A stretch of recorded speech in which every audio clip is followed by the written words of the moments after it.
Ladies and gentlemen, boys and girls, it's Sunday, so it's time to be casual for the Legends community. But we have an important question to ask today. What is the future of Legends expansion release schedule? We need to talk about this, and as with all good discussion here, we need your opinions as well, so share it in the comment section below. But oh no, we have something even more special to showcase to you guys today. A match that I was so happy to be victorious in. You know, that type of match that you just can't believe, like, did my opponent really just do all that? Really? You really just used Commander like a good 6 damn time to power up your whole entire deck and playing all prophecies? And you feel you're gonna win? You really want to win this match, don't you? Well, this is a victory. Oh, like no other victory. Because I am using Hrothgar. So before we get into the question of the day, let me show you the card, because some of you guys might not actually know it because you never played with it before. This deck is completely based around this card right here. And oh, we're going to get our values worth of it. We are going to get our worth. So let's go ahead and start it off. Also, just wanted to mention out, I was real surprised to see a Doran fan. Just really was. Anyways, back into the actual question for this casual video for today. Legends has been out in an official release for a few weeks now. It's not been a very long amount of time. But it's been in beta for a very, very long time. And many of us longtime players have had a chance to go through the core set of cards back and forth, try different combinations, different decks out. So when the Fall of the Dark Brotherhood came out in March, it was a big push for the game. It was like, wow, look at these new 40 new set of cool cards with a story mode. And then recently we got the Skyrim expansion that added over 120 cards. And even just a little bit, it was like overwhelming, like, oh, look at all these cards. Even to this day, I haven't tried out every single card in the new set. It doesn't mean that I'm never going to try them all out. I definitely will, and I've seen most of them being played. Now, that brings to the question that somebody like me who has never played Hearthstone or any other online CCGs like these, like before Elder Scrolls Legends, I really haven't done anything online like that. I've played Yu-Gi-Oh! Per se, but that's Yu-Gi-Oh! You know what I'm trying to say? So that's a different situation.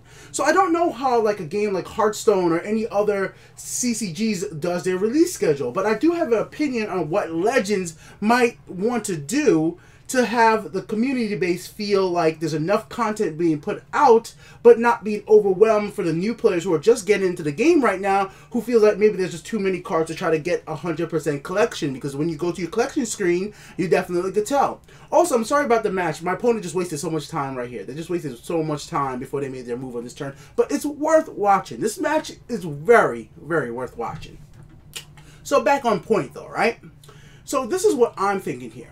Right now, we've had 2 expansions, you could say, per so far. But one is a story expansion with 40 cards, and one is actually a card set expansion, 150.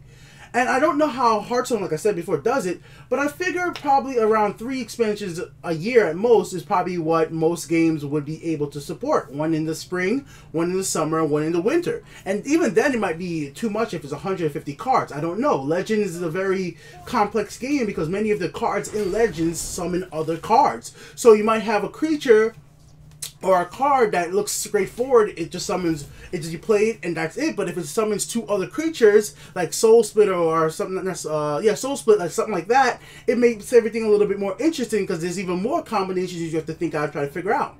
That's why I would want, for me personally, what I would want Direwolf Digital and Bethesda to do, because I'm a big fan of the story-based stuff for Legends, is actually more focused on the story-based DLC and expansions versus the card set expansion in a year. So I don't know if everybody would agree with me on this, but I would actually take up to 3 story-based Fall of the Dark Brotherhood type stuff DLC a year, which definitely is going to be very hard to make because they have to have voice actors, they have to do the animated cutscenes, they have to do a lot of stuff to make those interactions pretty cool. All that stuff has to be built in the game. I would take 3 of those. I would take one in the spring, summer, and fall, right?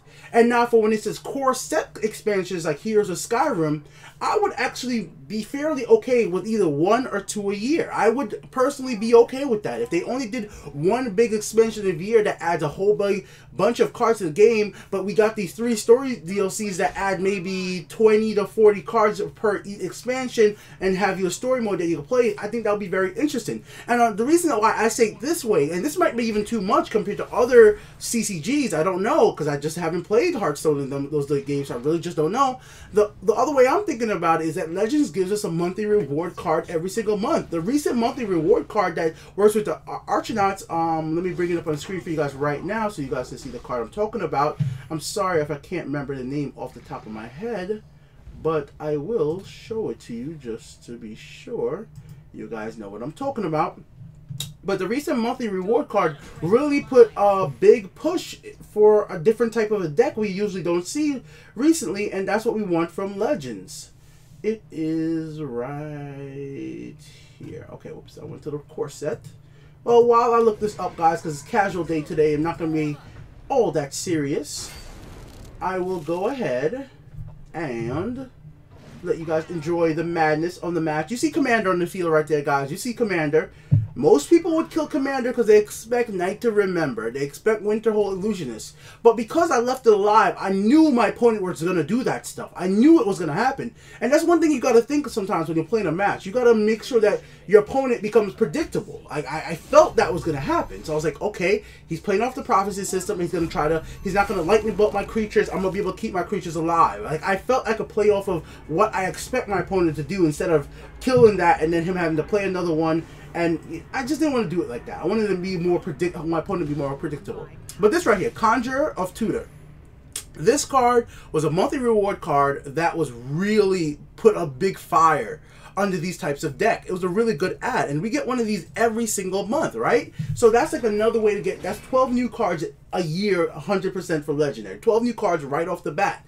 So if we're doing 3 story expansions a year, which I know that's probably a lot, from the developer standpoint, to do voice acting and everything like that, it probably takes a very long amount of time to put those together. But I like the story content. That's why I would say, like, I want more lore stuff in the game. I would love more lore stuff in the game for Legends. So that's what I'm gonna stay right there, guys. I want 3 story expansions and 1 big set expansion. I'll be perfectly okay with that a year. I guess that's 4 altogether.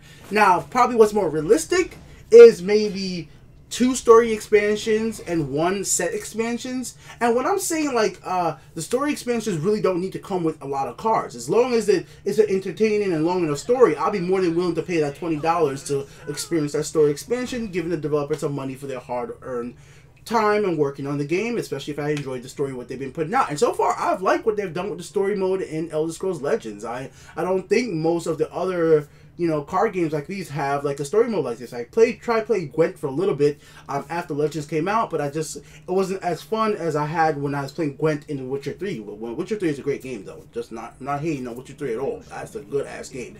Now let's get into this match real quick. Here we go. Once again, predictability. He does it again. Does it again.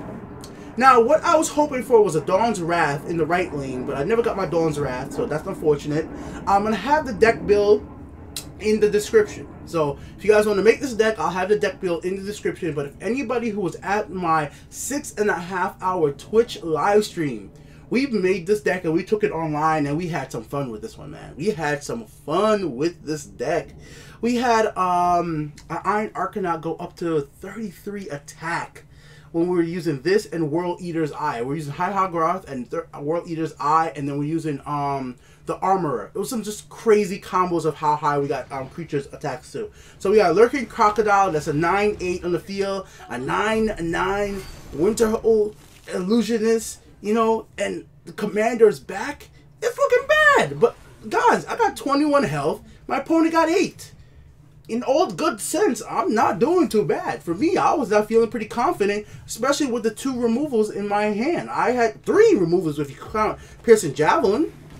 Now, this kind of sucked for me. I was like, ah, damn, he removed my my win instantly, but I was like, all right, I'll still keep my creatures. If he still hits the face, I have prophecies as well. Maybe not as great as prophecies as working with commanders that are going to be instantly powered up, but I do have a fairly good, fairly powerful support. Now, my one thing about this support card, I really wish it was a 3 cost. I really wish it was a 3 cost, not 4. Boom! Piercing Javelin. So I take out Commander at this point. So I said, I think it was finally time to take it out.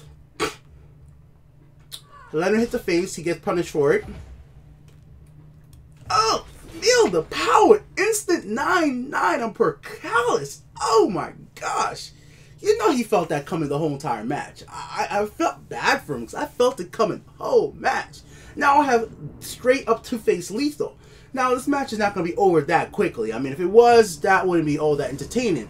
Now this, I didn't expect. I didn't expect him to be running Desperate Conjuring in a deck like this. Not at all. But he does it and he get the Spiderlings coming out. I was like, nicely done. Because I knew at that point, I really felt like, it's an interesting card. You're going to be able to have a lot of creatures on, but I still have some pretty fairly powerful guards. And I'm expecting to be hit with some Piercing Javelin. I would have took, like, having stuff like that, I would have had more removals instead of Desperate Conjuring, because that's real luck. I would have Piercing Javelins, Executes, Firebolt, anything but Desperate Conjuring. What he's doing? Nah. So here we go. My opponent needs to get rid of my big old guard. So how he's going to do that? Heal himself to prevent himself from getting instant lethal. And then the left lane, this kind of scared me for a moment. I was like, did this guy just summon a Shrieking Harpy? Or girl, don't know. That's 10-9. A 10-9 Shrieking Harpy? Does my eyes deceive me? Does my eyes deceive me? So this is where I was trying to think smartly. I mean, I have to look at my graveyard to see what do I have available. I mean, I do have Soul Tear to get something back. I have Enchanted Plate. I have enough to have some options right now. I got East March Crusader to get a card in my hand that could be something useful. I got Piercing Javelin, so I could Piercing Javelin the Night of Hour, then go to face for 9, but with this deck being so prophecy heavy, that might just end up screwing me right away. So I said, you know what, the smart move right here is prevent my opponent from doing lethal. So I added up the points and said Shrieking Harpy is the most dangerous creature on the field at this moment. Yes, I'm gonna lose my Hive Defender on the next turn because of the Spiderlings, but he's not gonna be able to go for lethal, and that's what I wanted to make sure of.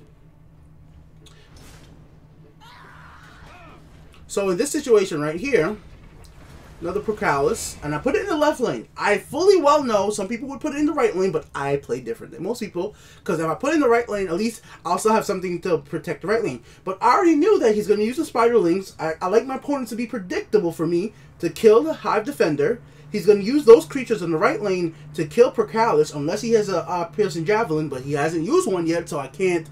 I was just like, I'm guessing if he hasn't used it yet, he probably doesn't have it, or if he hasn't drawn it yet. That must be what it is.